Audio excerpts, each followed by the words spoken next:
We chose a very sensitive topic about the importance of every little thing that I do.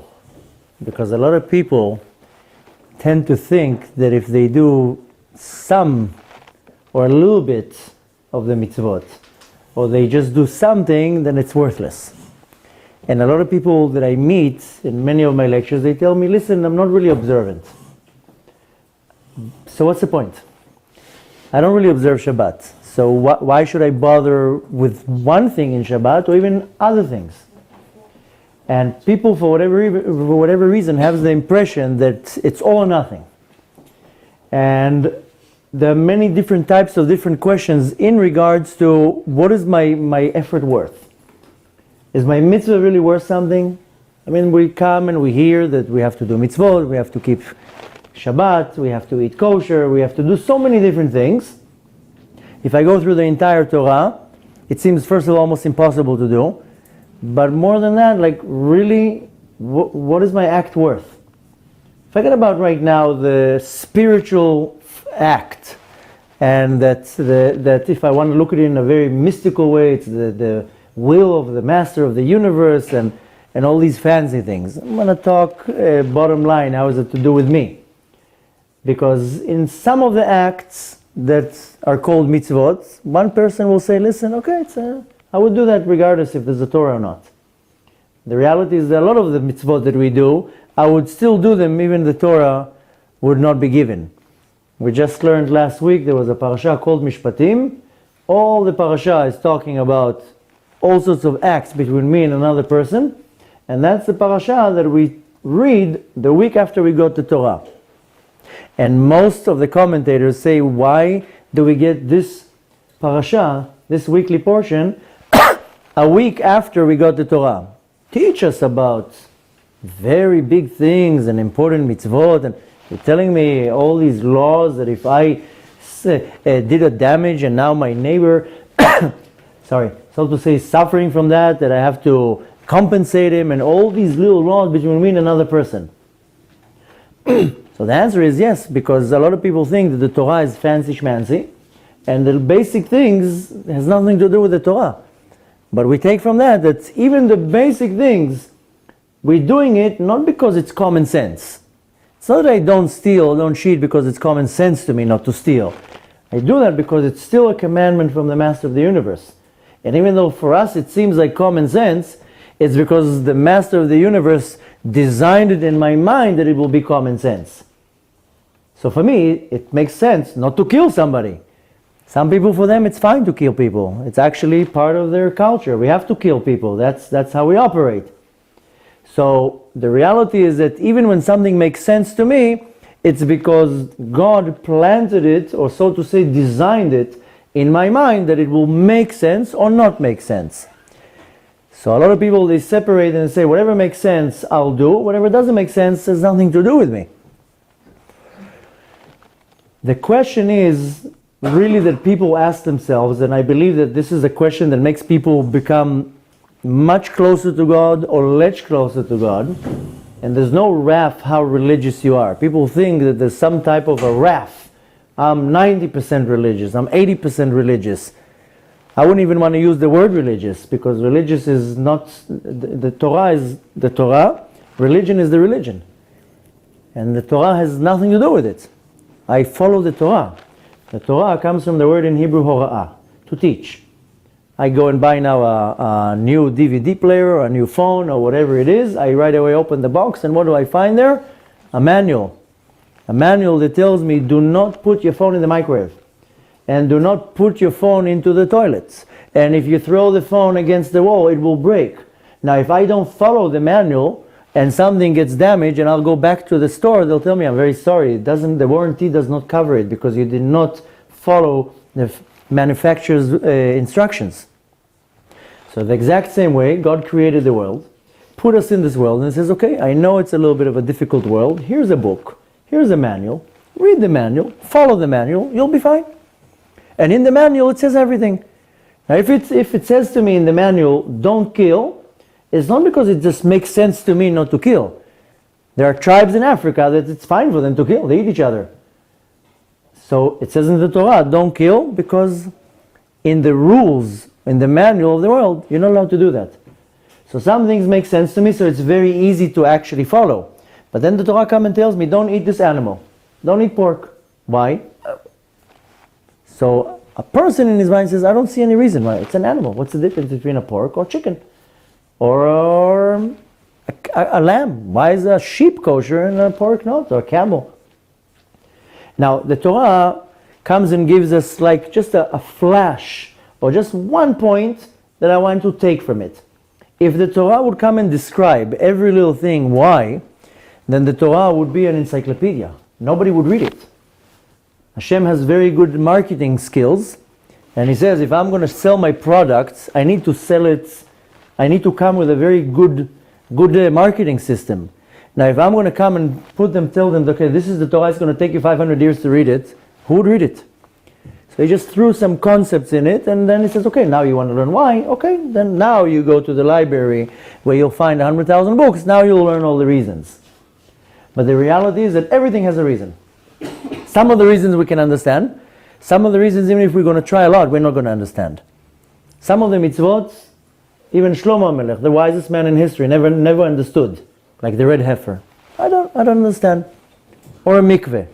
Why, when I go into a bath of water, I become pure? Why would I become impure to start with? Why would I become pure? Because if I touch something or if I do something. So, first of all, and most important, and this is not the lecture why we do everything, but the reality is there is a spiritual reason for everything. And since we mentioned an animal that we're not allowed to eat, then the teachings of Kabbalah explain to us that every live thing, including the things that are not alive, has a godly spark in it. Has some type of an energy, a godly energy. Now, one person will call it an energy, we call it nefesh. This is the terminology that we use. Nefesh it's called nefesh chaya, a live spiritual energy. Everything has a nefesh. Even an animal has a nefesh, and even an inanimate has a nefesh. Even rocks have a nefesh. This is the godly power that enlivens them. We just don't see movement. We see movements in humans, and we see movements in animals and in vegetations, but we don't see something moving in a rock or in something that is inanimate. But the reality is that it has to be some type of a godly power that enlivens it. The teachings of Kabbalah explains that the more the level of the creation seems low in this world, it's because it's coming from a much higher place in the spiritual world. Meaning that the life force in a rock comes from a much higher spiritual world, that when it manifests into this world, the spiritual power in the rock actually sees the master of the universe, so it's still, it's frozen, it doesn't move. So really, when you're looking at everything in this world, everything is upside down. So we think that a rock is just a piece of rock, but really it has a spiritual power in it that sees God, and it's standing still. It can't move. It's frozen. If you would see God now, you would also stay like this. You would not move. If we would even be able to sustain such a revelation. And then the more it goes away from a godly revelation, then we don't see God, so we're able to move. If I would see God around me all day long, I wouldn't do 99% of what I do. Because imagine now, a king will stand next to you. You would not pick your nose next to the king. Or pick your, I don't know, pull food out of your teeth, or whatever things that you do, or scratch here. You stand like that, you're like, oh, frozen. It's the king. This is a physical king. Imagine if you would stand in front of the spiritual king. So, even something that is inanimate has this energy that is called a nefesh, and it has some type of a godly spark that enlivens it. The teachings of Kabbalah explain to us that the same way in this world, if you're going to take now out of the socket 2 wires, and they're both pluses, you put them together, nothing's going to happen. But if you take the minus, and you put 2 minuses together, you're going to get a short circuit, you're going to get an explosion. Same thing with us. If you put 2 godly sparks together that they don't match each other, there's going to be a short circuit. There's going to be some type of a reaction. So the Torah comes and tells me, don't eat this animal. It's not because I want to segregate you, or I want to make your diet really annoying, or that I want you now to be more aware that everything you put in your mouth. When our sages sat down and they wrote the oral Torah, they didn't sit like, in a little room, like, okay, let's see how we're annoying them tonight. They saw in their spiritual level what could be the danger. So I know it's danger to put my finger into the socket, and I have a baby in my house, so I'll buy this plastic thing and I put it in the socket. So I make some type of an action to prevent my child that has no awareness of the danger, so I help him. So the Torah comes and tells me, don't eat this animal. If you eat this animal, you're going to have a spiritual short circuit in your system. It's going to cause you some type of a reaction. You might not see it, but it will cause. It might cause you to be depressed, or it might cause you to be physically sick, or it might cause you to be tired, or angry, or whatever reaction it will do. We're not going to start pointing now on each thing that I do, what reaction that is out. But the reality is that I suffer from a lot of reactions.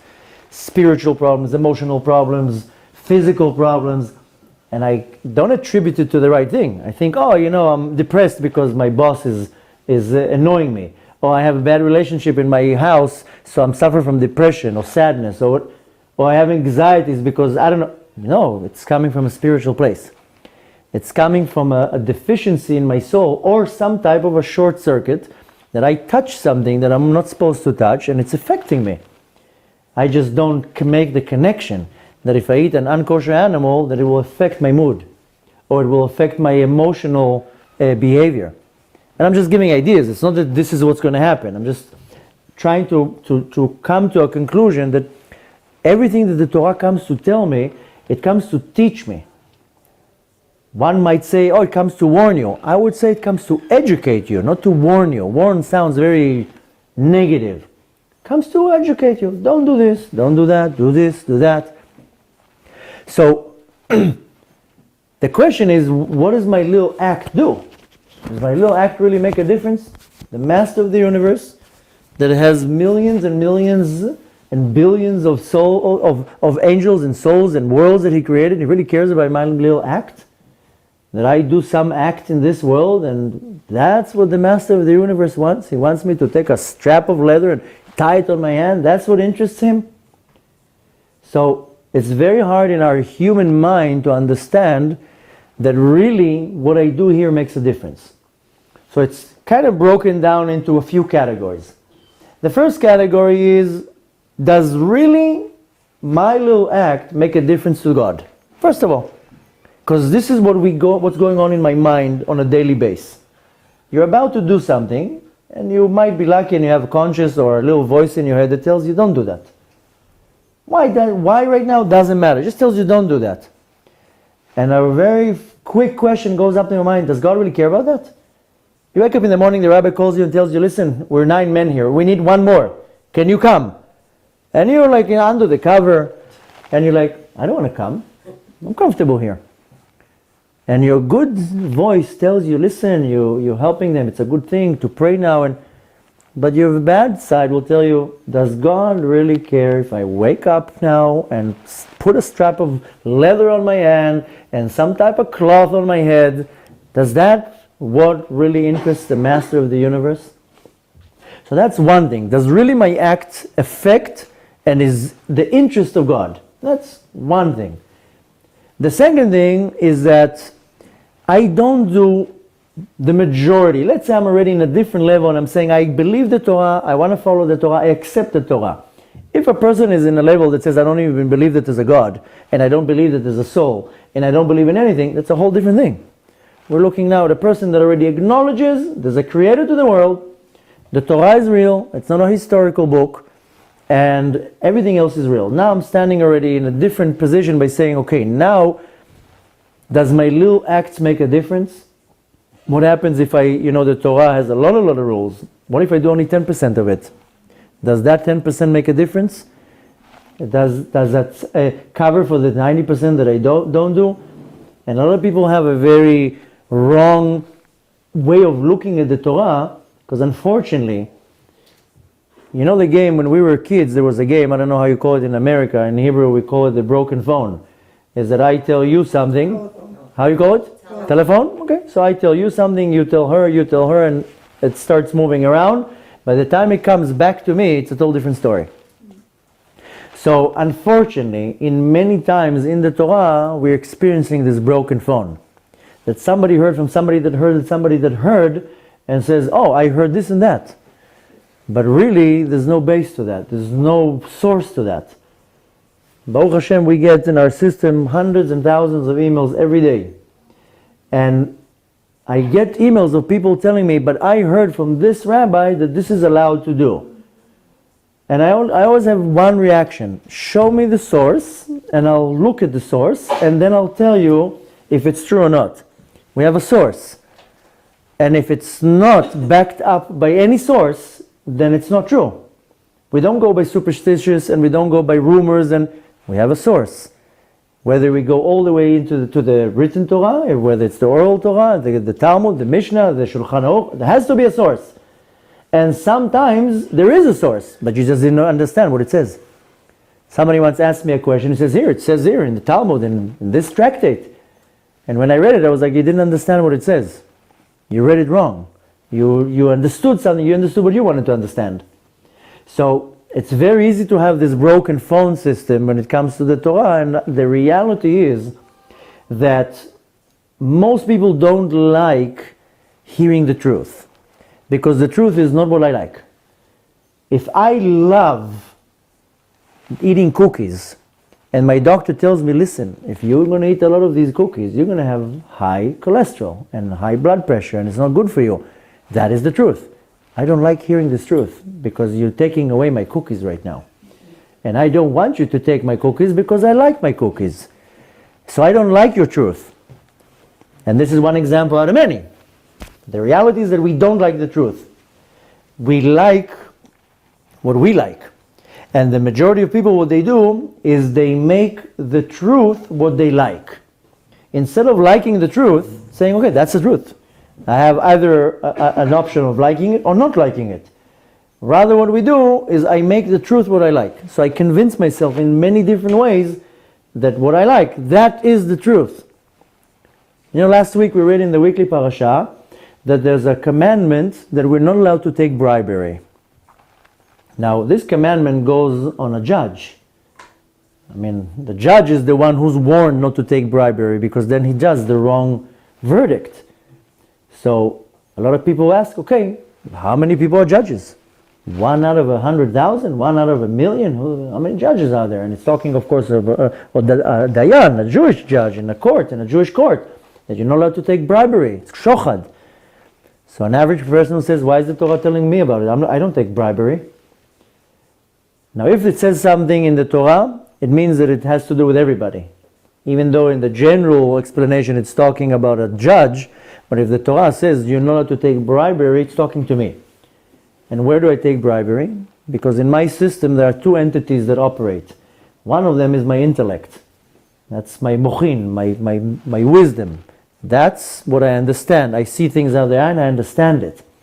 But then I have another entity that is called my attributes, my midot, my emotions.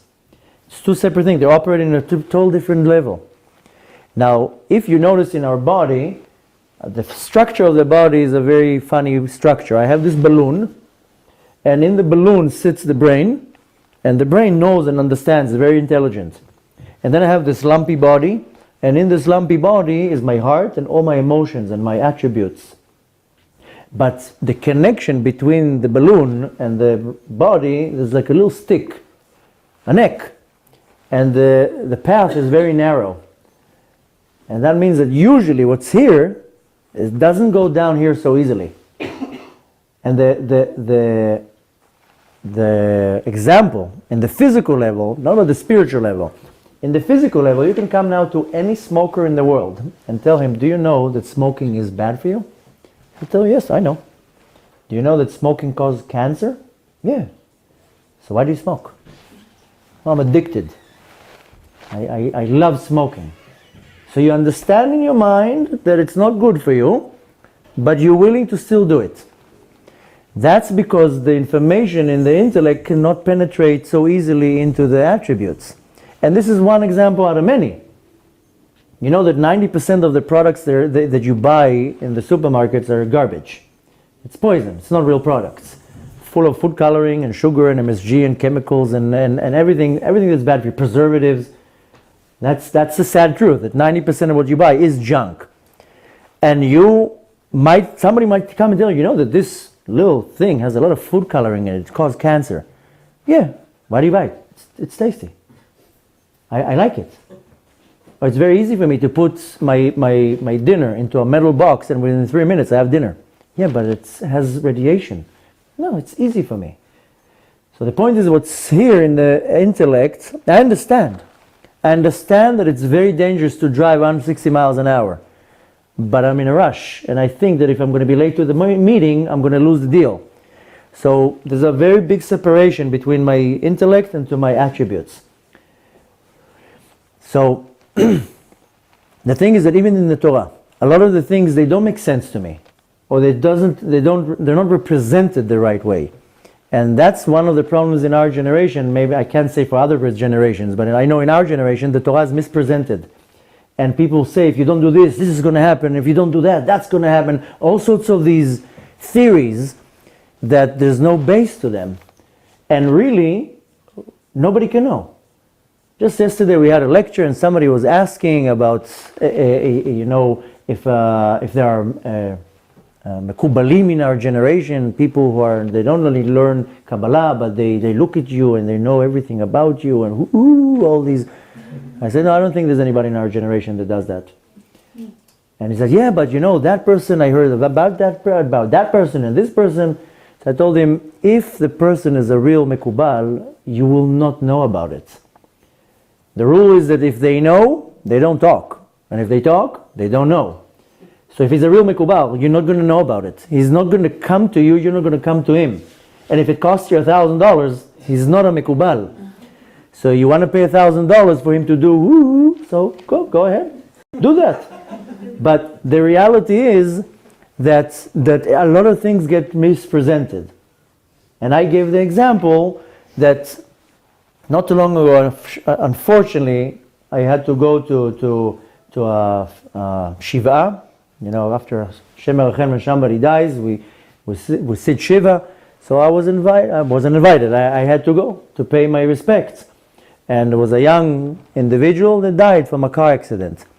And of course, everybody was mourning, was very, very sad. And then this individual walks in, and he thought he's going to come and inspire everybody with his words of Torah. And then he started telling the family, you know why he died? Because you desecrate Shabbat.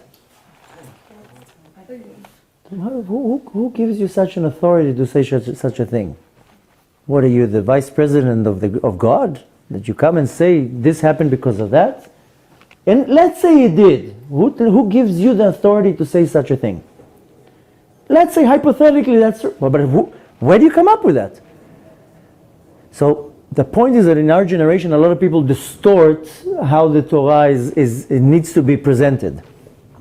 The bad effect out of it is that people believe the nonsense instead of believing the truth. And people come up with all sorts of inventions and superstitious, and if I do this and if I do that.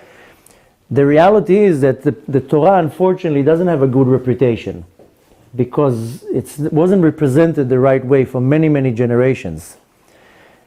The reality is that nobody can come and represent God and says, I know what Hashem wants, and I know what He means, and I know what your act means. The reality is that we don't know. A lot of people ask me the same question. Somebody asked me that question not too long ago. I was in a lecture about my personal near-death experience, and people think that I'm like this with the Master of the Universe because I went to a rendezvous there. And he tells me, I only have one question for you. Give me the 5 best mitzvot and the 5 worst sins. I told him, why 5 and not 6? Like, why 5? No, just give me the 5 best mitzvot. I'll do them and the 5 worst. So I told him, there's no value to the mitzvah. Because for me, maybe it's a very big challenge to put tefillin. And for you, it's not a challenge to put tefillin. So when I put tefillin, the volume, so to say, of my mitzvah, it's not the same like yours. If you do it naturally and you like doing it and you have no inclination, no yetzer hara to fight you, And you just, the whole life, you, the first one in shul. But for me to get out of bed, you need to hire a bulldozer. And to me to put tefillin on, we need negotiations. And finally, when I put the tefillin on, the weight, the value of the mitzvah cannot be compared to your value. Some people, they know one word of lie can come out of their mouth. Another person, every word that comes out of his mouth is a lie.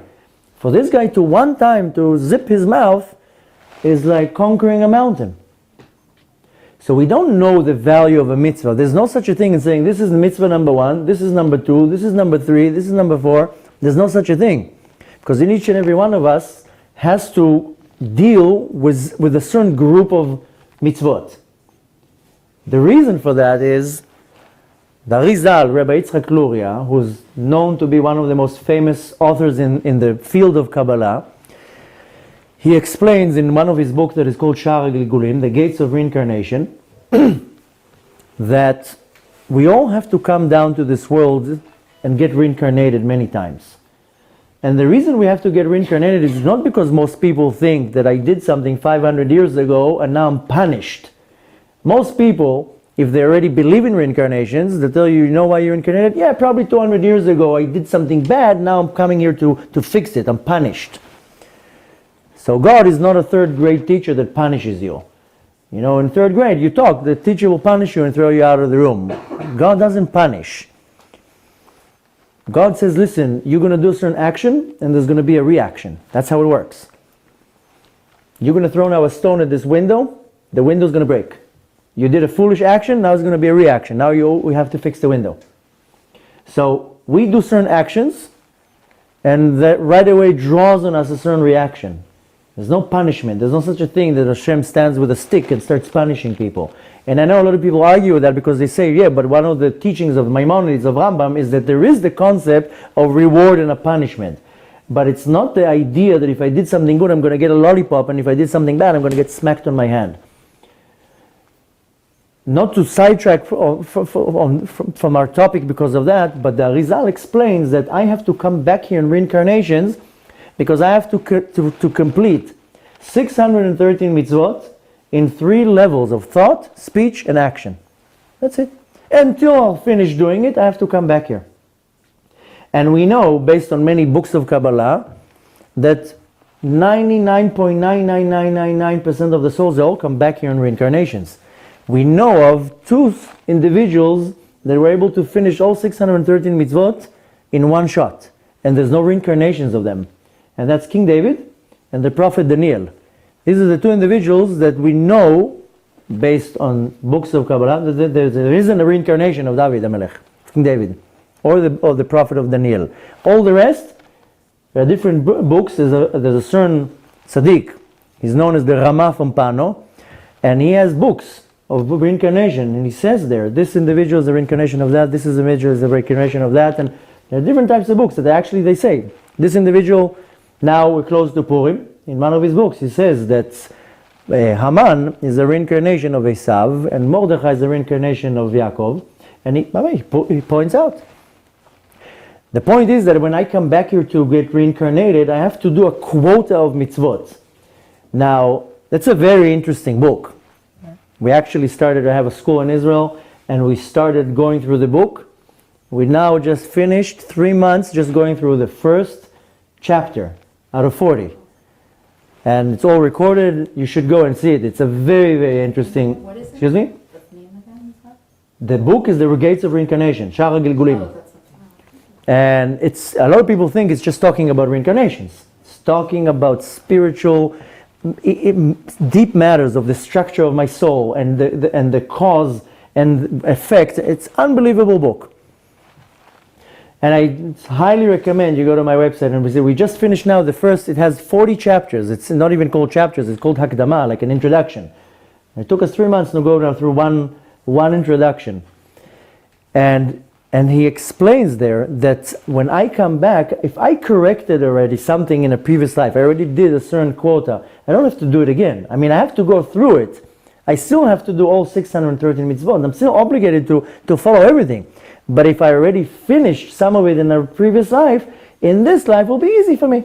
So for me, it's easy to give charity and to put filling on and to do whatever. Why? Because I already achieved it. I don't have a challenge anymore. The beautiful proof that you see here is with converts and people who become religious, Baal Teshuvas. You see a person that became religious in their 30, and within 2 years, they catch up what takes another person 30 years to gain. Or a convert. You see somebody converts in the age of 40, within 3-4 years, they catch up. Why? Because everything that they already caught up, they achieved in a previous reincarnation. So it was very easy for them. But then they come to what they need to work on, then they come into a challenge. Why? Because that's the mitzvot that I have to work on. So it doesn't exempt me from everything else, but there's a certain group that I have to focus on. And it's easily recognized because it was hard for me. If it's extremely hard for me to give charity, that's probably what I have to do. If it's extremely hard for me to come and pray in a minyan, that's probably where I have to fill in. And each person has certain difficulties in certain areas. One person, it's the easiest thing for them to be honest. Another person all day long lies. Another person cannot stop gossiping. The other person will never say anything bad about anybody. Doesn't mean it's not a competition, one is better than the other. It just means that we are all like a factory. So we all have departments. You have to do this, you have to do that, you have to do this, that's it.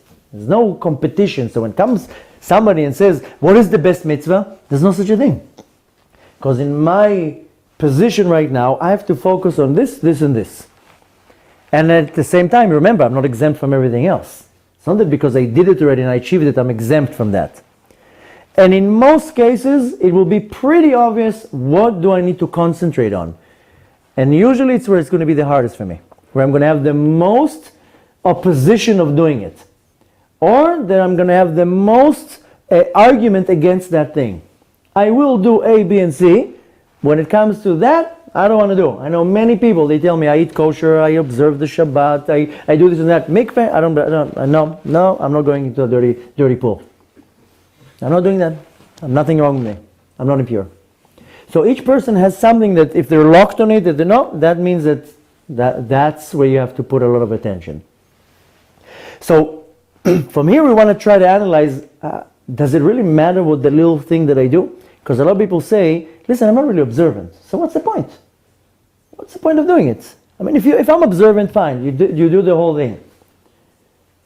And the point is that there's no connection to each other. It doesn't matter how observant you are, there's no wrath of observance. And the point is that it has nothing to do how observant you are to the quality of what you do. And I always give the same example. When I became religious, I was 28. It was very, very difficult for me to become religious. In my mind, in the balloon, I understood. I knew I had to become observant. But physically, how do you do it? So I knew I have to keep Shabbat. It was almost impossible, but how do I keep Shabbat? And in my story, I always say the same example, how somebody 15 years before that told me you're not allowed to light fire on Shabbat, you can't extinguish fire on Shabbat, so if you smoke on Shabbat, I was a very heavy smoker, then at least don't turn out your cigarette. So, at the time, he told me, so you have 50 less sins, which at the time didn't make sense. I thought the person is a lunatic. But 15 years later, when I had to keep Shabbat, I was like, I found a loophole. I'm going to smoke, I'm going to finish the cigarette, and I'm going to put the cigarette in the ashtray. Now, in my mind, I was Shomer Shabbat. And somebody would tell me, you keep Shabbat? Yeah, of course I observe Shabbat. Yeah, but I just saw you drive. Driving is fine. I don't turn out cigarettes. So in my mind, that was my keeping of Shabbat. Now, one might look at it and laugh and be like, that's not observing Shabbat. But on the other hand, that is observing. Because 50, 60 times a day, I had in my conscience not to turn out the cigarette. It's not the quantity, it's the quality. So somebody might look at me and be like, no, you're not observing Shabbat. And in my limited mind, I was like, I am. Because I'm concentrating all day long for the moment not to do this one little act. Of course, I always add in my story, maybe some of you heard it, but I will repeat it, that later on somebody came and told me, listen, you're not really allowed to watch TV on Shabbat. Every time you flip a channel, that you're desecrating Shabbat. So in my limited mind, I was like, okay, no problem. I used to put HBO and the whole Shabbat. same channel.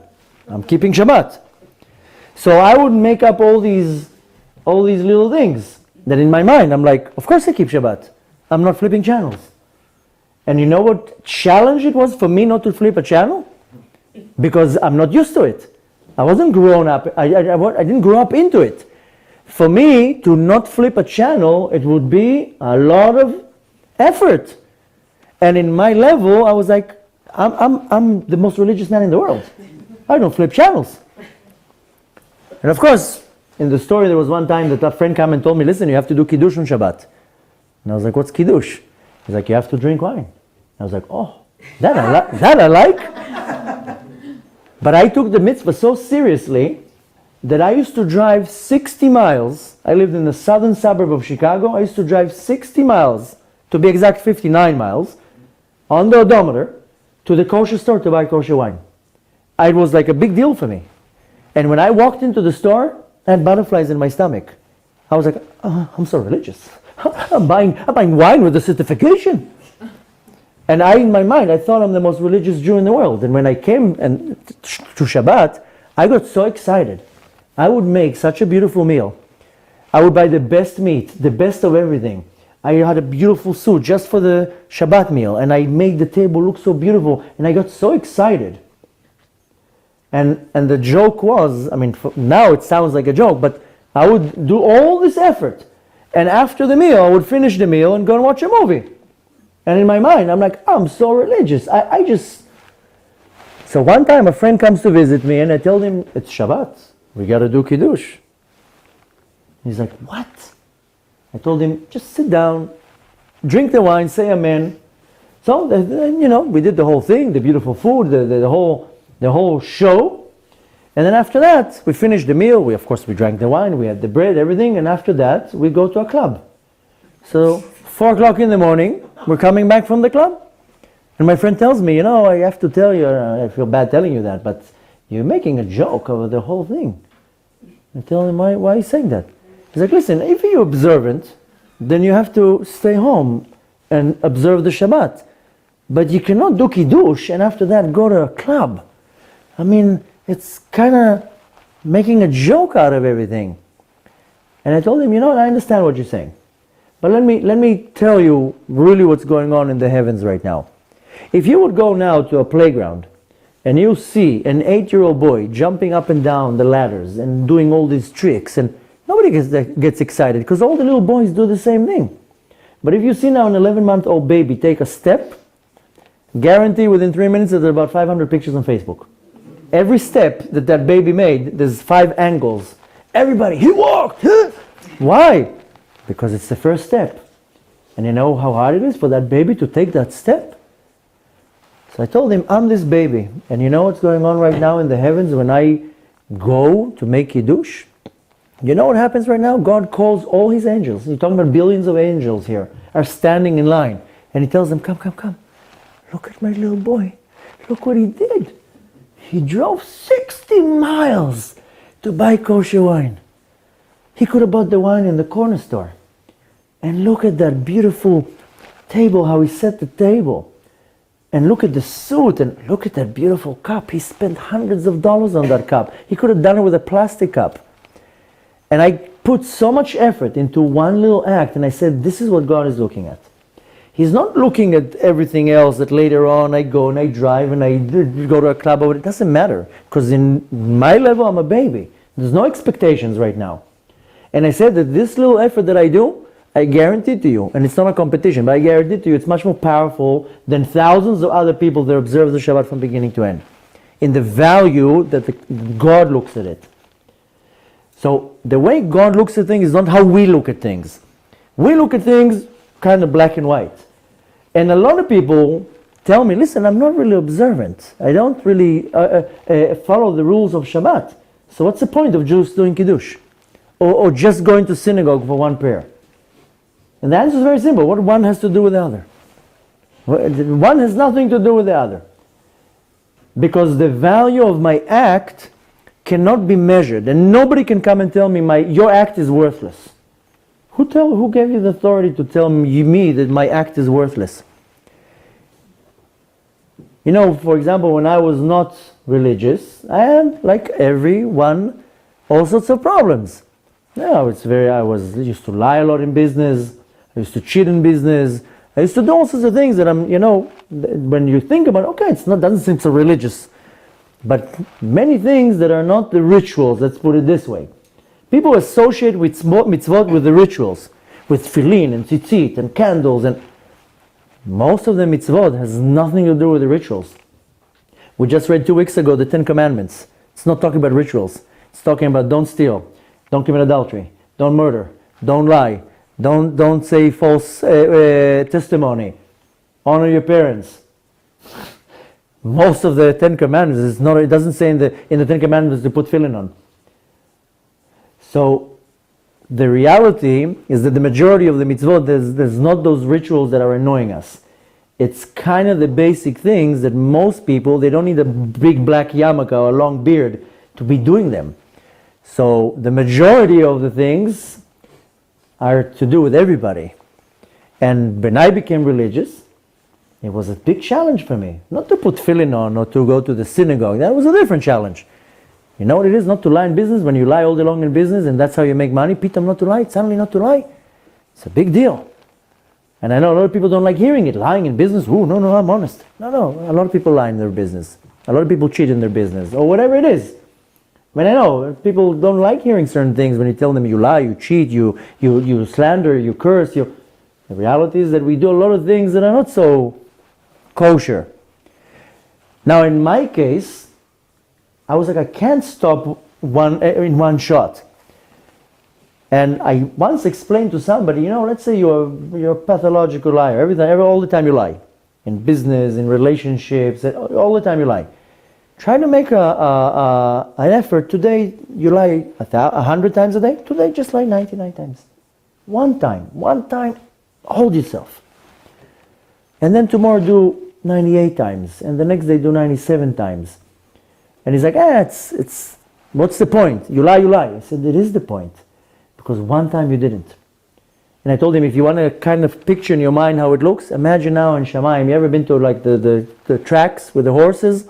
Everybody's there with their bets, and a bunch of animals are running on a muddy place, and people are going crazy. And if their horse is winning, they go crazy. And if the horse loses, they want to kill somebody. They're putting bets. Number four. I said, that's what's going on in Shamayim.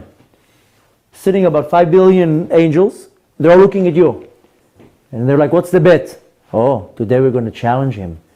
We're going to make him see if he's going to lie today or not. 50% of them says, he's failing.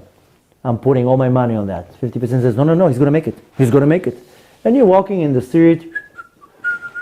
You don't understand that there's like cameras from Shamayim. Angels are looking down. There's bets going on right now in the heavens. He's going to lie. He's not going to lie. He's going to lie. He's going to lie. You're going to say arguments. And then comes the moment. They're looking. Everybody's looking. Millions of angels are looking. And some little voice tells you in your mind, don't lie to that person right now.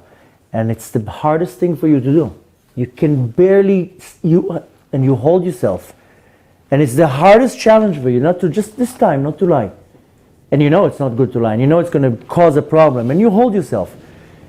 What's going on in Shamayim, in the heavens? 4th of July. They're opening champagne bottles, firecrackers. How do you call them? The fireworks. He didn't lie! He didn't lie!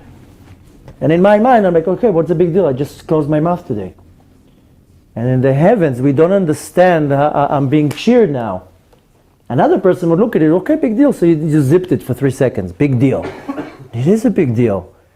Because that's the challenge that I had today. And my challenge is dissected like with this magnifying glass. And for me, it's like, okay, big deal. I do so many things here and there that are not so great. And this little act makes a difference. This little one time, I don't think something not so nice about somebody. I do so many bad things. The reality is that it's very hard for us to be honest with ourselves. And let's, for 1 second, chas v'shalom, but for 1 second, move the Torah away. No Torah, for 1 second. We have some type of a cabinet going on in mind. There's a lot of senates and governors going on there with a lot of opinions. and really we have a jungle in our mind. The reality is that if we would be able to develop some type of a device that you can point in somebody and read their mind, you would see that most people in the world are crazy. What's going on in their mind? I mean, we have a jungle of thoughts in our mind. There's a certain righteous rabbi, very, very special rabbi. He's known as the Rebbe from Piaseczna. He was a very big rabbi at the time of the Holocaust in Poland, and unfortunately he was murdered in the death camps. But he was a brilliant, brilliant rabbi. He was known to be a great, great righteous man. And in the Holocaust, in the camps, he wrote a lot of his teachings. And with great merit, the teachings were found and they were compiled into books. And he has one book, it's this thin, a little book, but the thought behind it is genius. And he's basically explaining that we do have a jungle of thoughts in our mind. And really the only thing that makes me separate or different between a crazy person is that the crazy person does what he thinks and I don't. I mean, I have a lot of thoughts, but I actually don't do it. That's what separates me from a person who's a lunatic. But the reality is that I have a jungle of thoughts in my mind. What I would want to say to you, what I want to do to you, what I want to say to you, and how many times you wish, I wish I could tell her that now. But you don't, because you don't want to cause a problem, or you don't have the guts to say that, or whatever it is, but you want to, you would want, if you can, you would tell her what you want to really say. But it's stuck up here. The reality is that most of these thoughts are not our thoughts. They're coming from a pure place of impurity. The Baal Shem Tov explains that in the spiritual realms, there are two chambers, a chamber of purity and a chamber of impurity. And whatever I channel myself to, that's where I pull this energy from. If I channel myself to chamber of purity, then my thoughts will be pure, my behavior, my speech will be pure. And if I channel myself to the chamber of impurity, then my thoughts will be impure, and my speech will be impure, and so forth. So really, most of the thoughts that are in our mind are not our thoughts. That in this particular book, he says that it's a certain type of meditation that you clear your thoughts, that you move away all these bad thoughts, and then you stay with your thoughts. And then you see that 90% of the junk that's in your mind is not even yours. It's coming from all sorts of places of impurity. But the reality is that we have a jungle in our mind. And in my mind, I have this good voice and this bad voice. And there's constantly a battle. And sometimes it's just a matter of one little act. Today, my work for today is I have a challenge right now with this individual or with that situation. And how I deal with it, that's what I have to do today. So a lot of people, what they say, listen, I don't think my little acts make a difference. A lot of people tell me, listen, I'm not really observant, so what's the point? It's all or nothing. And that's what a lot of people think, that my little act doesn't make a difference. Now it goes into a different level when it comes to, let's say I have a certain challenge. And I try once, and I try twice, and I try 3 times, and after 50 times, I say, okay, I keep failing, I'm just going to give up. And they don't understand that the point is not necessarily the actual fact if I was able to conquer my problem, is the fact that I put up a fight. So it's not my success, it's the effort that I put in the time. And some people, they have a certain battle for 20 years with something. They understand, okay, I want to be honest in business. They understand, I want to be nice to my wife, or faithful to my wife, or a good father, or whatever it is. I can give you now 1,000 examples. And again, I told you, move the Torah for 1 second, chas v'shalom, aside. I'm not talking about all the rituals that people don't find so much common sense in them. I'm talking about basic things. That being faithful to the wife or the husband is one of the greatest mitzvot one can do. Because unfortunately, we're not going to tell numbers now, but the majority of the world are not. It's a very severe sin. To chas v'shalom, it's one of the 10 commandments, not to commit adultery. You know that one of the greatest mitzvot to do is to love another person unconditionally. It's called Ahavat Israel. I don't know why it doesn't necessarily mean the Israel. Just love another person, accept another person with no conditions. Doesn't matter where they came from, what's their background, the color of their skin, how they're dressed. Just accept every person equally. So a lot of people think, oh, that's only with strangers. But this mitzvah of Ahavat Israel, if I'm nice to my wife, I'm doing the mitzvah of Ahavat Israel. And how many, families we know that there's not a nice relationship between the spouse, between two. So the challenges that we have is not necessarily with the rituals, it's many different things. And some people, they have a certain challenge, they understand, I want to change, I want to become a better boss or a better employee or whatever it is. And they battling this challenge for a year and 2 years and 3 years. And at some point they want to give up. They're like, I'm not seeming to have success here. And the success or the failure has nothing to do with us. If God wants me to have success, it will be success. If God wants me to fail, it will be a failure. What matters here is my effort. And if I have to battle something for the rest of my life, it's not about if I succeeded or not. It's how much effort I put into it. And what is calculated and what is looked upon is the effort. So, the point I want to take from that is that every second I have an option of doing something good and every option of doing something not good. Every second of my life. And I can do it in my thoughts, I can do it with my speech, I can do it with my action. The teachings of Kabbalah explains that our soul is built from 5 levels. The highest level of our soul is called Yechidah. Comes from the word in Hebrew, Yichud. Yichud is a unity. Some people mistaken, they say it's come from the word Yechid. Yechid is one, a single. There's only one thing that is one, that's the master of the universe.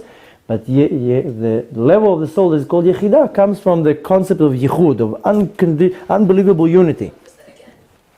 So, she has a question. Maybe I should repeat it. The second level of the soul is called Chaya. Some people call it Tzelem, an aura, the surrounding light that goes around the body. And then the other rest are Neshama, Ruach and Nefesh. But the level that is called Chaya, that in many places you'll find the term for it is Tzelem, as we see in the book of Bereshit, B'Tzelem Elokim Nivra Adam, in the image of God, man was created. This Tzelem is kind of what gives me my shape. The teachings of Kabbalah explains that the Tzelem, this part, is built from thousands of little sparks, or in our terminology, pixels.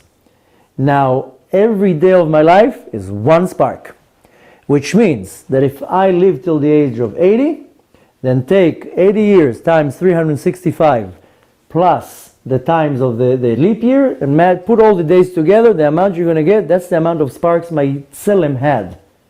Which means probably had like 30, 40, 50,000 pixels to it.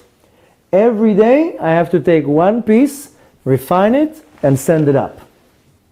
So if I didn't do it one day, then the next day I have 2. It's like AT&T, it rolls over. So the next day.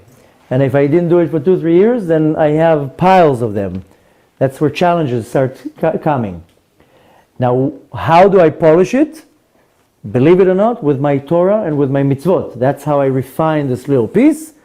Comes the end of the day, our sages gave us a short prayer to say. It's called Kriyat Shema L'Mitah. That's when I wrap it up in nice wrapping and I send it up to the heavens, to its source, with my soul, because my soul leaves my body at night. When I go to sleep, my soul leaves my body. A little piece stays in the body, so it will still be breathing and functioning, but the majority goes up to the heavens for many different reasons. One of them is that exactly like my cell phone, at the end of the day the battery is out, I need to charge it. So I need to charge my soul. Another reason is because I go up there and I write a diary, like a journal. What did I do today? I woke up at 7, I did this, I did that. That after 120 years, when I go up to the heavens, they're going to tell me, this is what you wrote it. You testified against yourself. But one of the reasons is that I take this spark that I polished today and I take it back to its place. If I did everything the right way, I'm going to wake up the next day like a ninja, flying out of the bed, dancing. You know how sometimes you wake up in the morning and you dance? You break dance in the morning, you don't even know why. Why you have a good mood? I don't know. Because you did something spiritually good the night before. And most people, they wake up in the morning like a shmate. You sleep for 12 hours, you don't want to go out of bed. Or people get up depressed, heavy, sad, and all sorts of, this heaviness.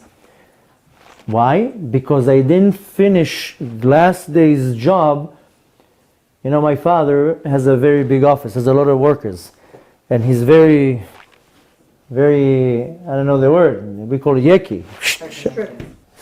Strict, okay, we'll call it strict. If one of the workers leaves the desk dirty, messy, he goes like that. And they come in the morning and nothing on the desk. There's rules. The desk is clean. You have your monitor, your keyboard, whatever, no mess on the desk. And if you don't find things on the desk, it's on the floor. He can't stand it. He says, my office, you keep it straight. So same thing, the master of the universe. He says, at the end of the day, you clean your desk. You put everything around. So our sages gave us a special prayer at the end of the day that we read. Most people don't like it because at the end of the day, it's when you already have half asleep. Who wants to say at 12 o'clock at night, a prayer? But the reality is that's when I fix my desk. And if I did it the right way, then my sleep is a very good sleep. And my dreams are good, and I sleep well, and I'm well rested. And when I wake up in the morning, I wake up, I say like a ninja, but you wake up with energy. And more than that, good energy. And most people, they don't wake up like that. They wake up with again, another day. You know, the clock rings, you know, the finger goes like this to the snooze button. So I came down here to refine one pixel, one spark, and then to elevate it. And when I don't do that, it rolls over. That's where I don't understand that my little act sometimes, it's not about how much I do, it's how I do it. How much effort went into the mitzvah? How much thought went into the mitzvah? How much love? How much money? How much attention went to something so small? And we think that I need like a 2-foot long beard and a big black hat to impress God. God says, I'm not impressed by these. I have many of you. I don't need. You're not impressing me with your yarmulke. If you sit and learn 12 hours Torah, you're not impressing me. I have tzaddikim in Shamayim that they know the Torah, I'm saying it backwards. You think you're impressing me because you know a lot of Torah? No, I'm not impressed by that. I'm impressed from the inside how you pay attention to something small and how you pay attention to somebody else. Yes, I'm not chas v'shalom saying in 1 second that we have discounts. The Torah doesn't say you should not steal if you are in the ages of 18 to 24 and it's Saturday. It says don't steal. So if the Torah says don't steal, all of us are not allowed to steal.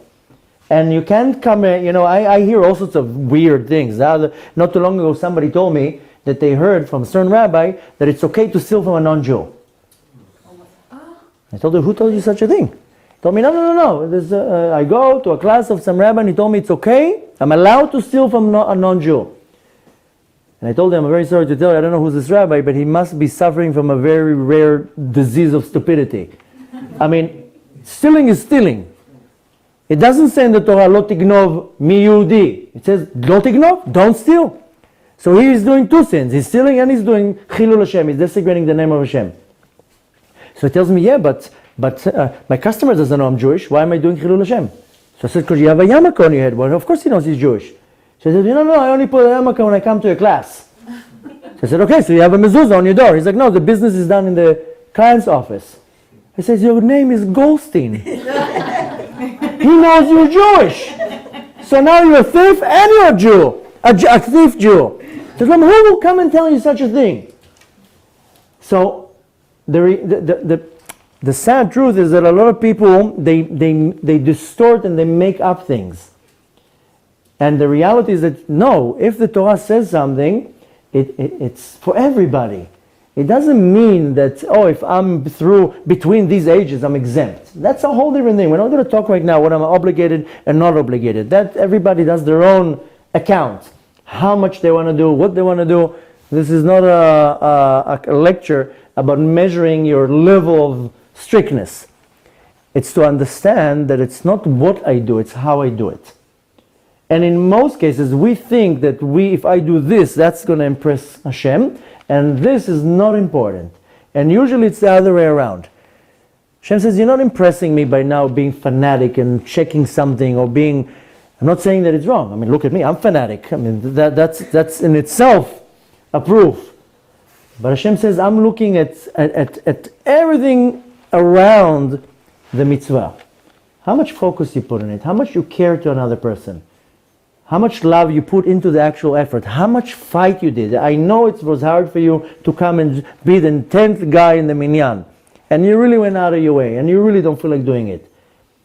It's the intention, and it's the thought, and the planning, and the effort. So what I want to take from that is that every little thought is a big thing. I can have 100 times a day a bad thought. Doesn't matter what's the thought right now, a bad thought.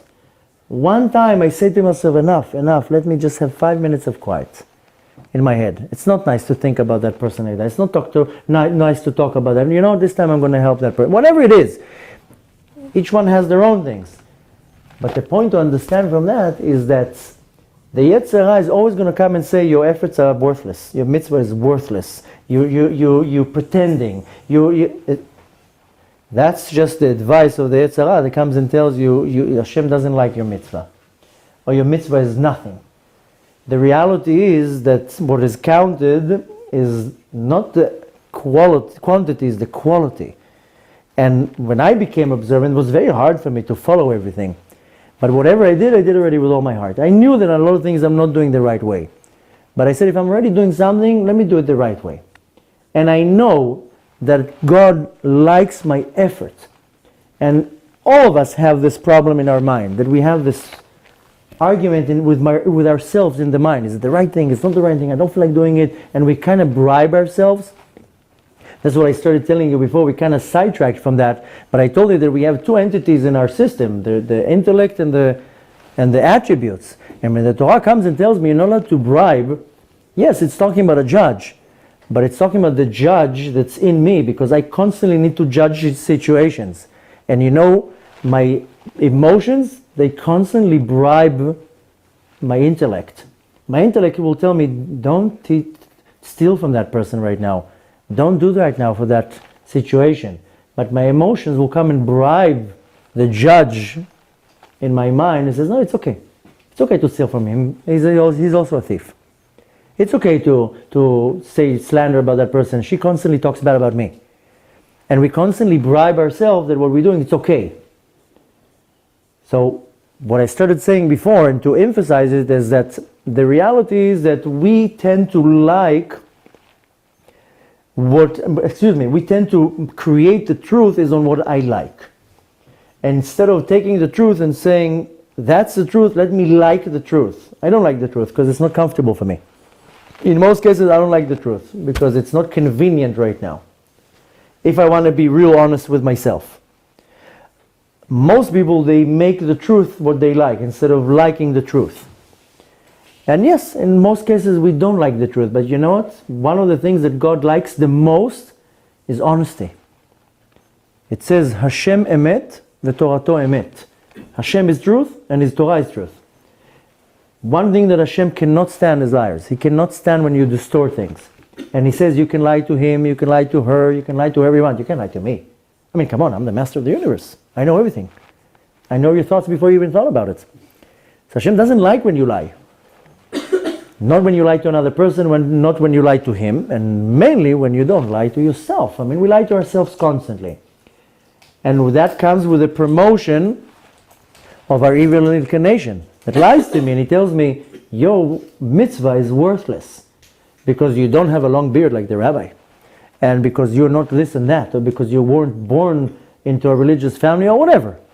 The Yetzer Hara will come and manipulate the situation to convince me that the little that I do is little. Instead of telling me, kol hakavod, the little that you do is actually a lot. The Yetzer Hara will come and tell you it's little, it's worthless. God doesn't care about it. It's not worth it. Don't do it. And that's the reality, that I get discouraged from observing the Torah, either because people around me tell me you're not doing it the right way, or I get all sorts of type of comments from different people. And unfortunately in our day you will find people that tell you you're not observant, your skirt is here and not here. So what are you coming with now with a ruler to measure the length of my skirt? That's who's going to measure now the level of how much observant I am? So a lot of people come and tell you, oh, you're not doing it right, so lo shaveh, it's not worth anything. The point is not to listen to anyone, because we have everything written down in a very organized way. There's a Torah, There's the oral Torah that tells me exactly what I need to do, what I'm allowed to, what I'm not allowed to. And I should not take any advice from anyone who comes and tells me your mitzvah is worth nothing. Because the reality is that my mitzvah is worth a lot. If I do a lot, then I have a lot of mitzvahs that are worth a lot. But sometimes a person can do a lot of mitzvot, but they're done on autopilot, with no attention, with no love, with no intention, with no nothing. So yeah, you perform a lot of wind, but nothing, it's empty inside. And sometimes you can do something that looks so irrelevant, but it came with so much attention and love and intention that Hashem says, oh, that I like. It's almost, I always give the same example. Baruch Hashem, we have 6 kids. And one of my last birthdays, I got a lot of presents. But the present was like a little drawing. Or one of my daughters took a piece of paper and she made a ring out of it. And she drew like a design on the ring and stapled it. And probably took her like 40 minutes just to... And I got a lot of presents. The worth of them maybe was not expensive. They made like all these cute things, but they sat there for 3 days. 3 days with so much love and so much preparation. And so, nothing was like a real valuable, so to say, present. But it came from such a deep place of their love and so much attention and so much creativity that I'm like, that's how the Kadosh Baruch Hu is looking at things. Yes, somebody can come and give me now a beautiful iPhone 7. Okay, it's a nice phone. But my 3-year-old gives me like this little string that she tied together, and it said it was connected to a piece of paper that said, I love you. And I was like, okay, that's much more than an iPhone 7. Why? Because it came from her heart. And it came with an intention, and it came honest. With no bribery here, with no like, okay, I'm going to buy you a nice present because when it's my present, my birthday, you buy me a nice present. In less than 2 weeks, we're celebrating one of the most beautiful holidays in our calendar. It's called Purim. And Purim is a very, very special holiday because Purim is basically the story of our life. So you can look at it as a fairy tale. There's a queen, and there's a mean king, and a tyrant, and a hero. But the reality is, first of all, the story actually happened. It's not that it's an invention. It actually happened. But the story of Purim is our life. Because in our life, there's a king, the king of the world, the master of the universe. And there's a tzaddik, there's a Mordechai in my life. There's a righteous person. And there's always the Haman, there's the wicked one. He's inside of me. He's my Amalek, my Haman, that doesn't want me to do anything good.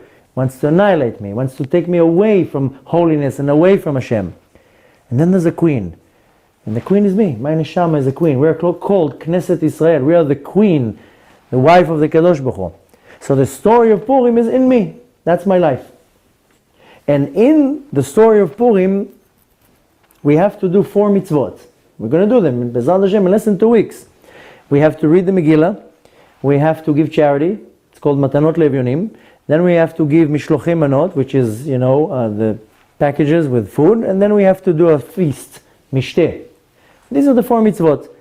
I have 5 beautiful classes about Purim if you want to learn about the mystical explanations of all these mitzvot. But there's one mitzvah there that are very, very special. And this is the mitzvah of what's called Mishloach Manot. Mishloach Manot is that you make a basket, a package full of treats, and you give it to somebody. Now, I don't know the custom here in America, but in Israel, when I grew up, we had the custom that you come to school with your costume and with the Mishloach Manot, and you put it all on the desk, and like a lottery, people come and take away the Mishloach Manot.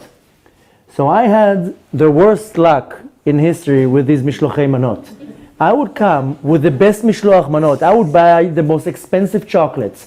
Everything was the best, and I would walk home with like a bag of pretzels. And I was like, that's what I get? I gave the best chocolates out there, and I'm getting this bag of dried pretzels. Every time I would come home upset and tell my mom, next year I'm not doing a good Mishloach Manot. But the point of the mitzvah is not about what I get. It's what I give.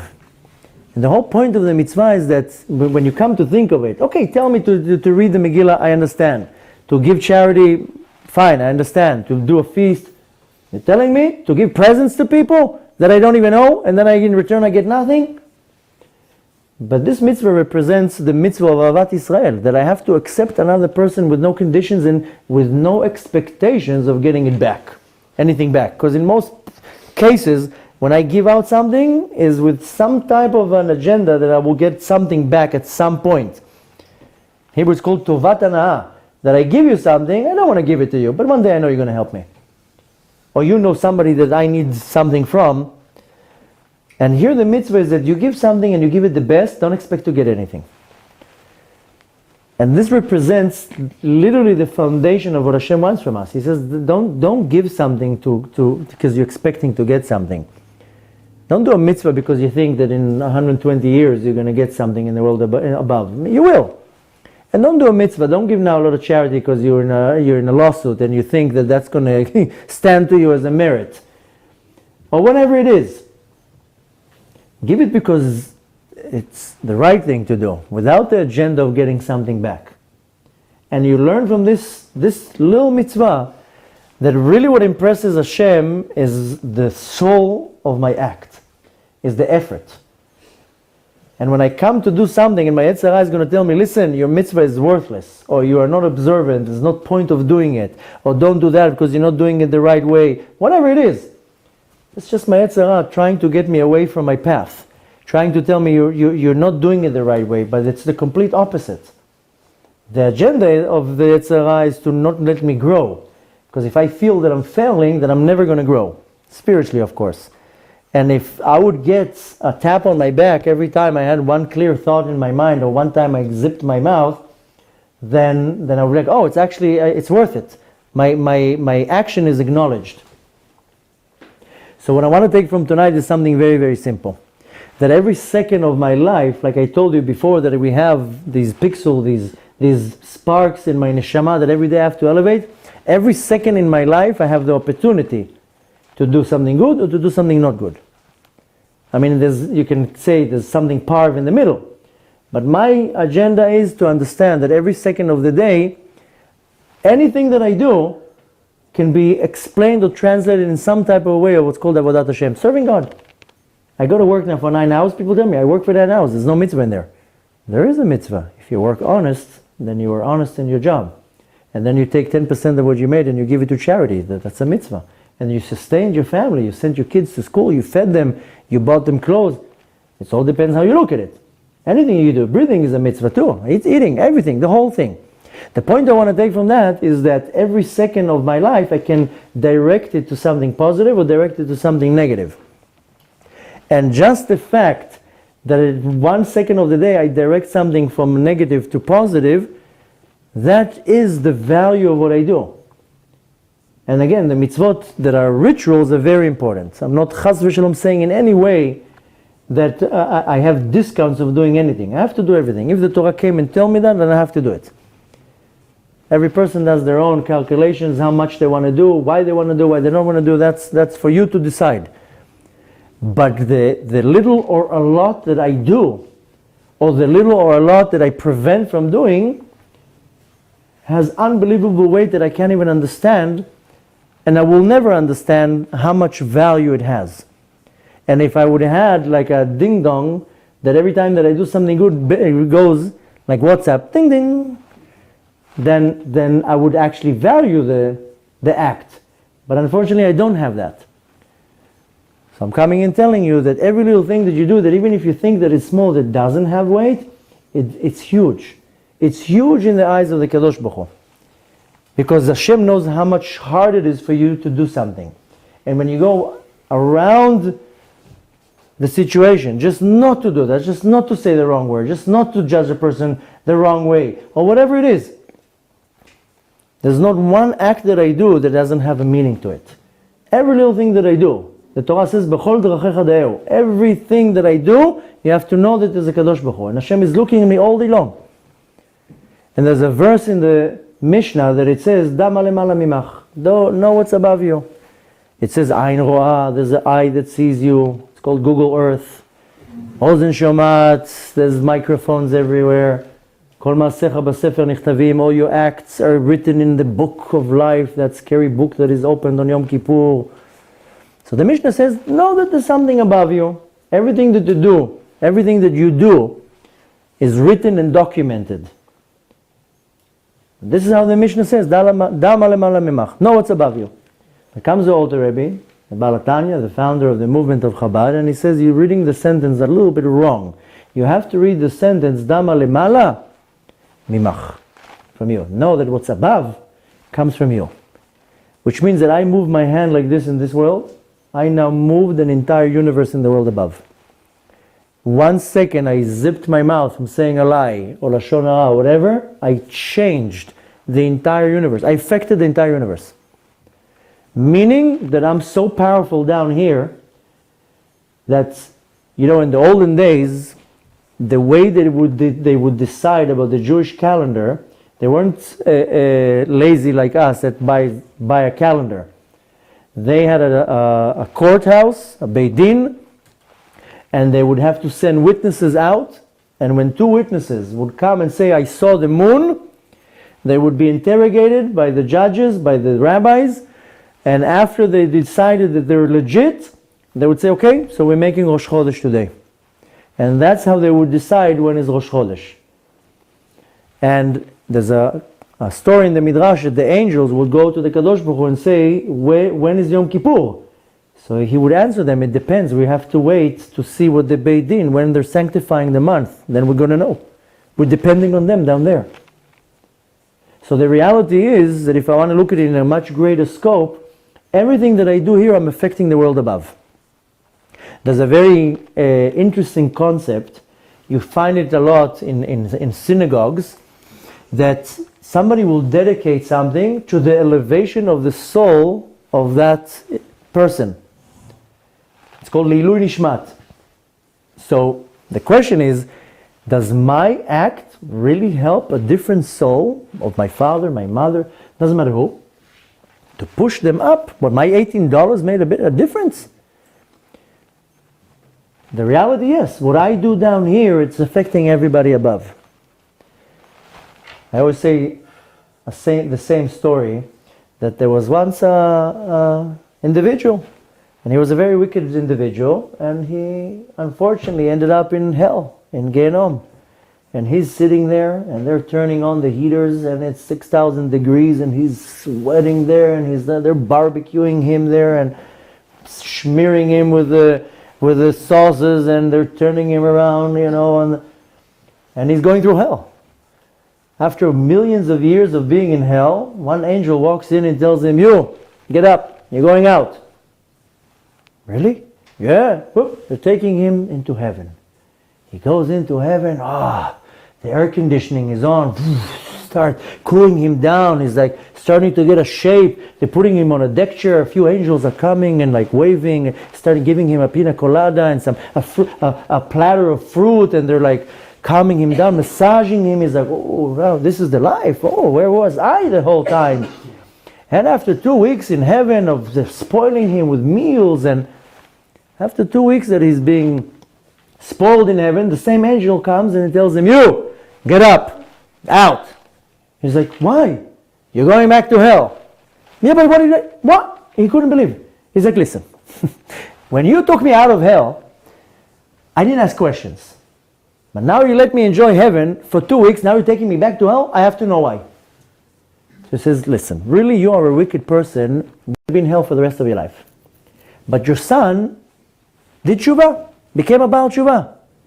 And last week he donated $50,000 to the shul to buy a Torah. So he says, okay, so he donated this Torah, and we took you out of hell, put you into heaven. So he said, okay, I understand, but why are you taking me back to hell? He says, oh, the check bounced.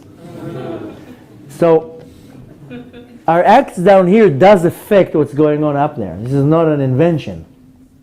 When I donate something to my shul, to the synagogue, to the yeshiva of my child, or whatever it is, it doesn't matter, whatever I donate and I say this is to the elevation of that person, It makes a big effect. It's not an invention. It's not some a way to get money. People say, oh no, it's just another trick to get more money. It's not a trick. I can do it without money. I can dedicate now this class to a certain soul and says, okay, this class, whatever good deeds are going to come out of this class, a good mitzvah, something, a good thought is dedicated to the merit of that person. The reality, what we want to take from that is that what I do affects the world above. I do good, it will affect the world above good. I do not good, it will affect it. That's why in the Mishnah it says, Dama lemala mimach, know that what's above you, it's from you. You do something good, you're affecting everything in the world above. And the reality is that what we do down here, it will, in a way that we cannot understand, does affect the world above. And it doesn't take much. Think just how many miles the sun has to move in space in order for 1 millimeter on this world for the shadow to move. I mean, if I'm standing here and the shadow right now is on the ground here, and the sun moves, the shadow will move with me, right? Now imagine the shadow is only moving 1 millimeter on the ground. You know how many millions of kilometers the sun has to move in space because of the distance? So one little act in this world moves something in the heavens millions and millions of kilometers. Miles, whatever you go by. The reality is that my small act here is huge in the world above. So for me it looks like, oh, what did I do? I just said something. I just did something. Yeah, well, maybe for you is something so small. But it's huge in the world above. Just the only problem is that here comes the Yetzer Hara and says, no, you didn't do it right. It's not good. Don't do it anymore. It's worthless. So what I want to take from tonight is something very simple. Is when you walk out of this door, you have to go out with something besides the good refreshments and the treats. The point of when you come to a lecture is to go out with something. If you go out of this door and you don't apply anything in your life, then besides the good refreshments, you wasted your time. The point is to take something out of the door. If you take something out of the door, you gain something. What you want to take out of this door, that every act that you do, every little thing that you do is huge in the eyes of God. And don't let anybody come and tell you you are worthless, or your act is worthless, or your act is nothing. Because nobody represents God. Nobody has the authority to come and tell you what Hashem thinks about you. And the reality is that every little effort that I do, it's not about the result. It's about the effort. It's about the process. It's about everything around it. So, my kids, we have, Baruch Hashem, we have a school in Tzfat. We open a school for women, for all the women that become observant and they want to learn. They don't have where to learn. A young man goes to yeshiva, a young girl goes to seminary, an older woman, she has nowhere to go. So, Baruch Hashem, we had the merit to open such a beautiful school, and we have these big Shabbat meals. So my kids, they like doing all the little decorations and little things. So the older kids, they actually do good things. My daughter bakes real good, but the little ones, they, you don't want to eat those cakes. Or the bread. My 3-year-old, she helps my wife do the challah, the afrashat challah, but you don't want to eat that bread. I mean, even though it comes on the tray, because it has to be on the table, she's gonna get offended. But you don't want to know the history of that little roll. But in her mind, she puts a little bit of, how do you call it here? Play-Doh? Yeah. To add some color. It has to, this white dough, it doesn't look so good. A little bit of Play-Doh, and make a smiley face. And if it falls on the floor, it's totally fine. I'll just pick it up and go like that. So we have these little, these little flags that you put in the margarita. So we have flags, this don't eat. We just tell the guests, don't eat it. Just compliment her that it's very nice. Don't eat it. And if you want to eat it, that's on your own risk.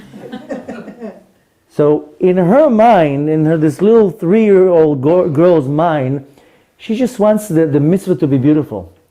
She doesn't care right now if it's tasty for you or not. She wants the challah to look nice. And so you see little hands like working on... I make mini challahs and they're like this big. Takes you 2 hours to braid them. So, yeah, see, that's the reaction. So cute. So when I do something, little thing, Hashem tells me, oh, he's so cute. That's what I want to take. That the Kadosh Baruch Hu sees my little effort And he says, he's so cute. Let me pick him up. That's what I need to understand. People think that God is a tyrant standing in heaven with a stick and hitting everybody because I said something. He sees us like these little fluffy little things that, oh look, he did a mitzvah, he didn't lie today, he's so cute. That's what I have to understand, that Hashem values my thoughts and my emotions. And what really we think is so big and important is nonsense.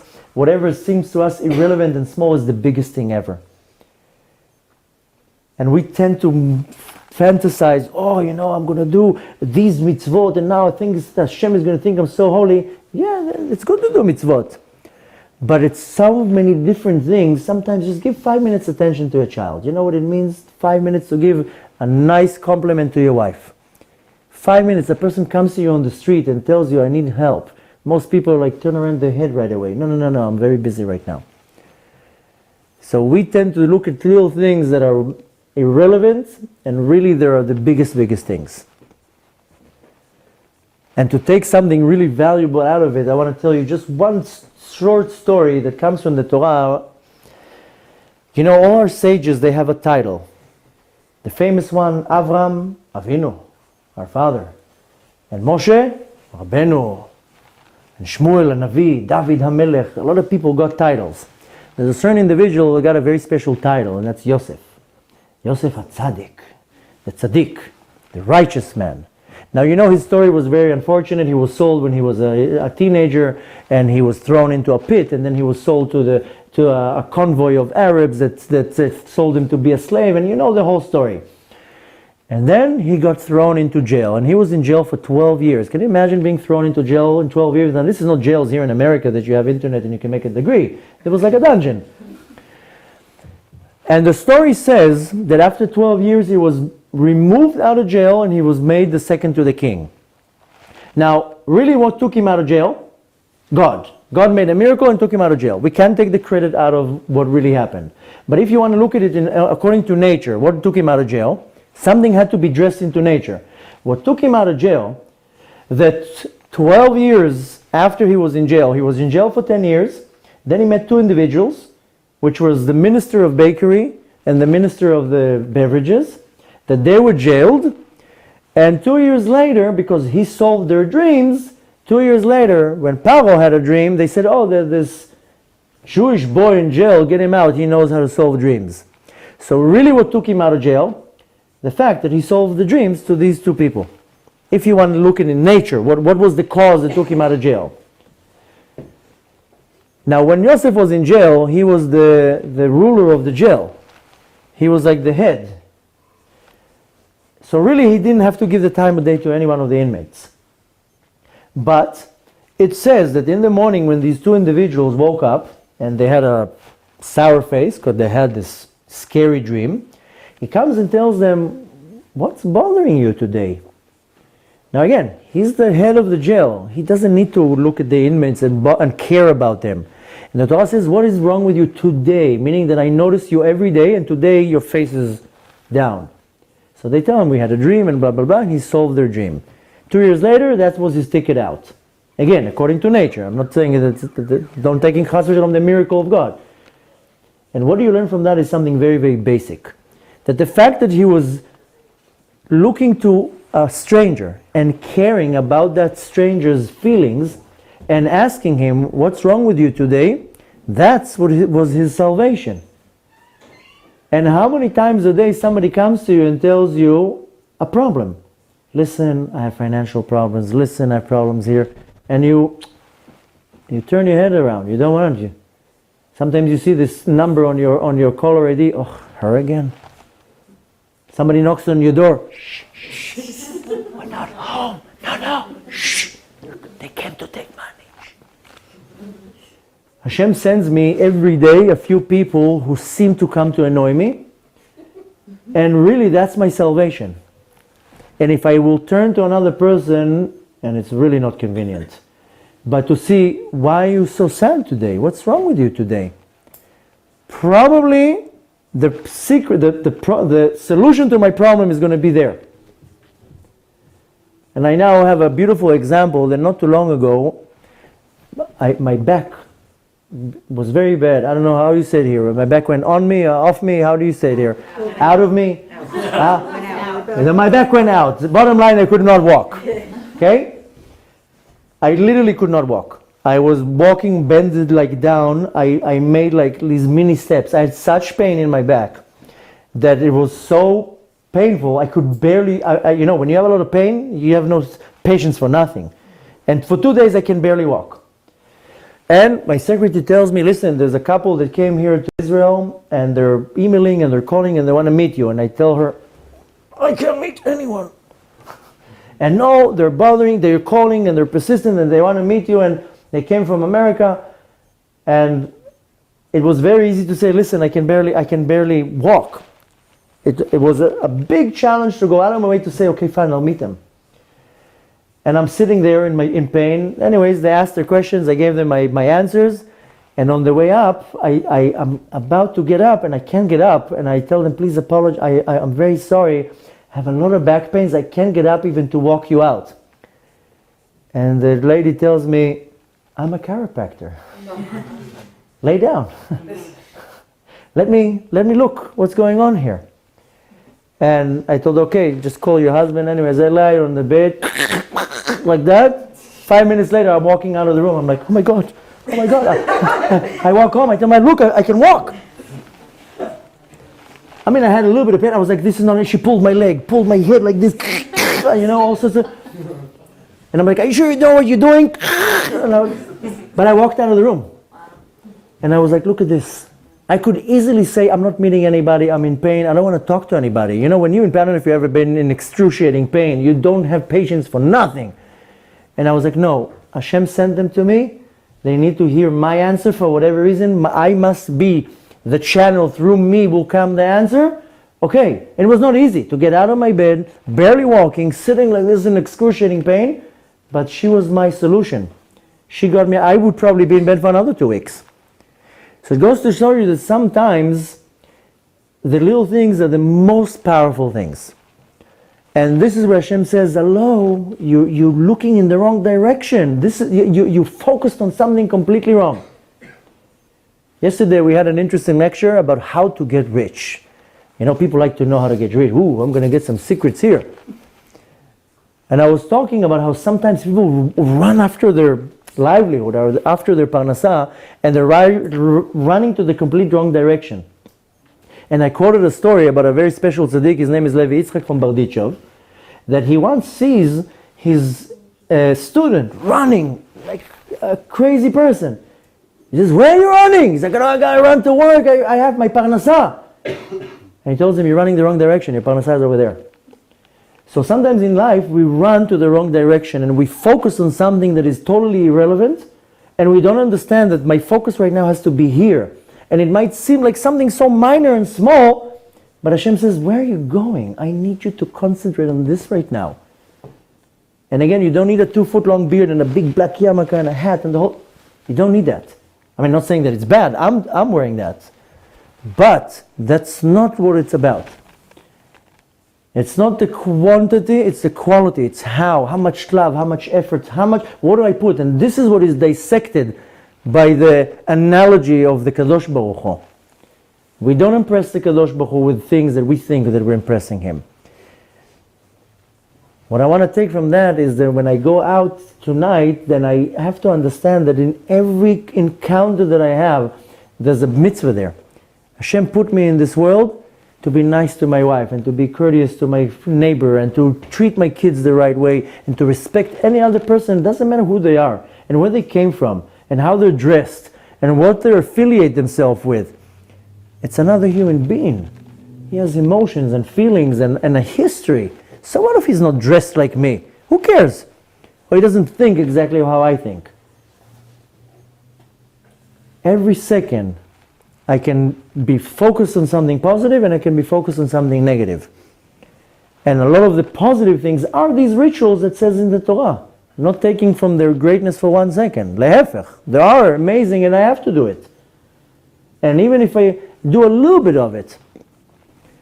I have a friend that I finally, after years, convinced him to put tefillin on every day. And one time, every time I would call him, I would tell him, how are you? Good, how are you? Did you put tefillin on today? Yeah. I would have to call him like a babysitter to make sure he put the tefillin on. One time I call him and I tell him, did you put tefillin on today? He tells me, today I didn't put tefillin on. I said, why? He's like, I don't want to become fanatic. If I'm going to put tefillin on every day, I'm going to be fanatic like you. I said, what is that? So what if you put every day tefillin on? That's the mitzvah. That's how you do it. It has nothing to do with fanatic. That's not going to cause you to be fanatic. That's how you do the mitzvah. And in his mind, he was like, no. So we understand things in one way. It has nothing to do with what we understand. We have to try to tap into the chain of thought of the master of the universe and to understand that he's looking for those little things, these little efforts, these little mitzvot. And you know, they say from you take one drop and put another drop and another drop, eventually it will become a big puddle. And my little acts have a lot of meaning and a lot of weight. So what I want to apply in my life is to understand that every second, everything that I do, I can do it the best way, and I can do it because I have to do it. And when the Torah tells me, in all your paths, you should know God. Because every second I have an ability to get connected to the Master of the Universe. Just by sometimes just saying something small. Just putting a little bit more effort and love into the act that I already do, I'm getting connected to the Master of the Universe. Because I told you, Hashem, they cannot stand fakeness. Hashem likes honesty. He's called Emet.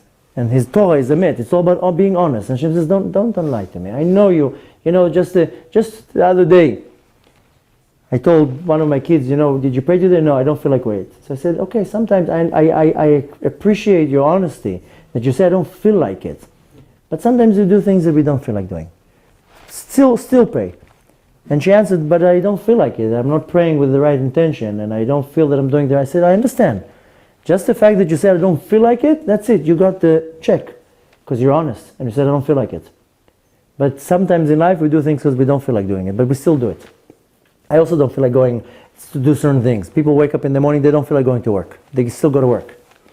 But at least you got the check because you were honest and said, I don't feel like doing it. So we want to run after the truth and be honest with ourselves and to understand that every little act that I do is huge in the eyes of Hashem.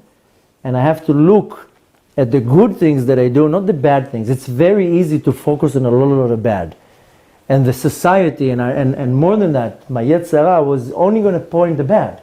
I can live in a certain society, they're going to tell me, yeah, you don't do this, you don't do that, you don't do this.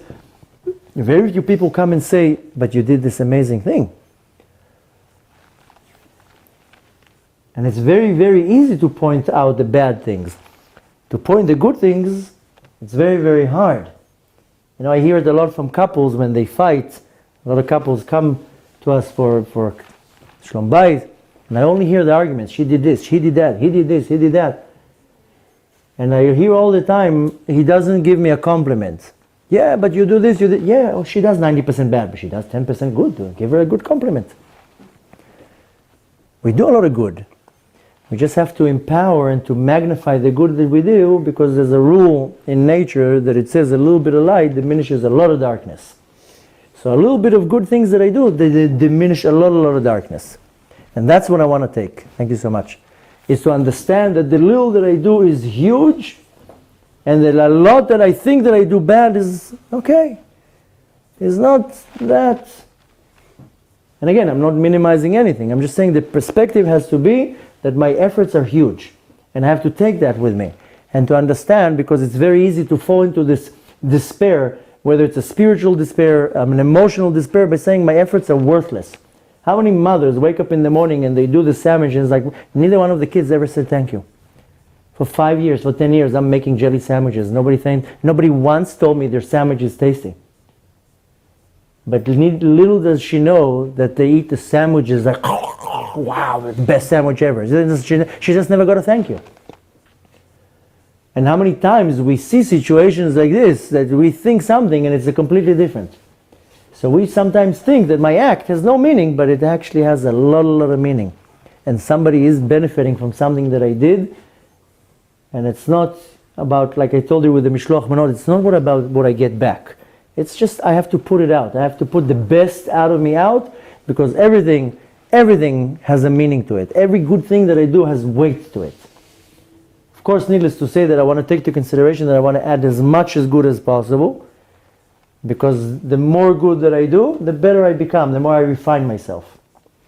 B'ezrat Hashem, I want to take from tonight is to give myself a few taps on my shoulder and say, I am actually pretty good. I'm actually not too bad. But the same way that I want to hear it is to at least you say it to people in your life. It's very good to get a tap on your, oh, you did an amazing job. Thank you so much. You know, I told somebody the other day, he told me, my boss is so mean, he's this, he's that. All he could say is just complains about his boss. I told him, how many years do you work there? He told me 10 years. I said, how many times did you walk into your boss and tell him thank you? He says, I have to thank him? I said, yes, he gives you a paycheck every week. He can kick you out of the door. How many times did you go and thank your boss? For giving you a paycheck, for accepting your behavior. He can fire you. There's more people like you. Did you ever walk into your boss and say thank you when he gave you the check? Did you ever tell your boss thank you for tolerating my behavior and for me having a job here? So I expect a lot, but I'm not willing to give. So I want to hear a lot from different directions how good I am, so I can hear that when I actually go. So yeah, you tell your wife a good word, thank you, the dinner is amazing, even though it's all burnt, you still say it's nice, it was good, thank you, Baruch Hashem. You do the same thing with your employees, with your kids, and I mean, we think that everything is obvious. Very few people tell their kids, you did an amazing job, I see your effort, thank you for helping here. People think that the parents think that the kids owe them something. So what I want to get, I also have to give.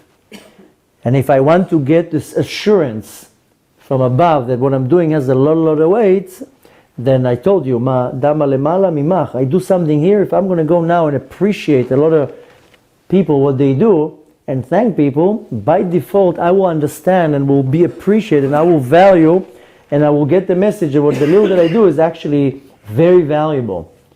Because when I understand that what I do is valuable, then I want to do more of it.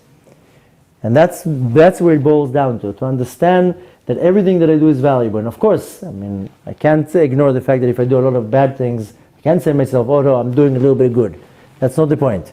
The point is to the little that the good that I do, little or a lot, is to understand that everything has a huge effect. And I always like finishing my personal story, the lecture, with one sentence, but it applies especially to this lecture. That everything you do in this world, it echoes in eternity.